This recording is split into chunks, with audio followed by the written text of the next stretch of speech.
Komisi Pemilihan Umum Daerah Ogan Komering Ulu Selatan telah menggelar rekapitulasi suara pemilu kada tingkat kabupaten dari 19 kecamatan. Untuk Pilgub, pasangan nomor urut 1 Hermanderu C. Ujang meraih 139.474 suara. Pasangan nomor urut 2 Edi Santana Rizky Aprilia memperoleh 37.967 suara.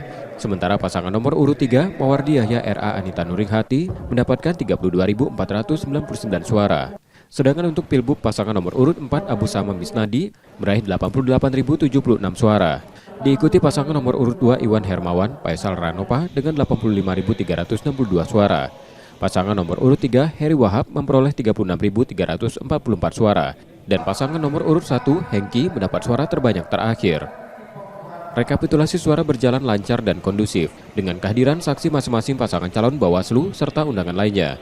KPU selanjutnya akan menggelar rekapitulasi suara tingkat provinsi.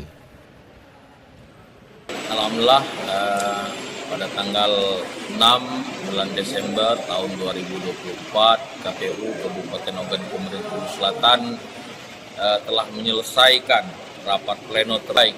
Untuk hasil rapat pleno terbuka dari 19 kecamatan di se-Kabupaten Ogan Komering Ulu Selatan untuk pemilihan gubernur Sumatera Selatan, pasangan calon nomor urut 1 memperoleh suara 139.473, pasangan calon nomor urut 2 memperoleh suara 37.963 dan pasangan calon nomor urut 3 memperoleh suara 34.299.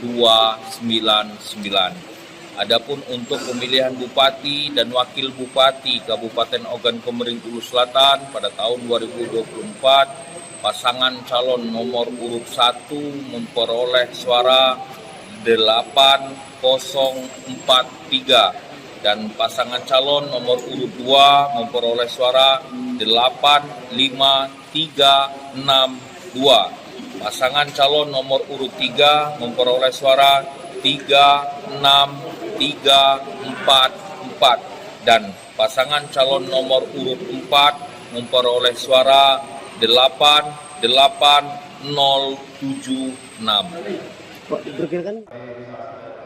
Proses ini berlangsung selama 2 hari, 5-6 Desember 2024, dengan pengamanan dari TNI, Polri, serta bantuan dari unsur Satpol PP. Setia Budi, Kompas TV, Ogan Komering Ulu Selatan, Sumatera Selatan.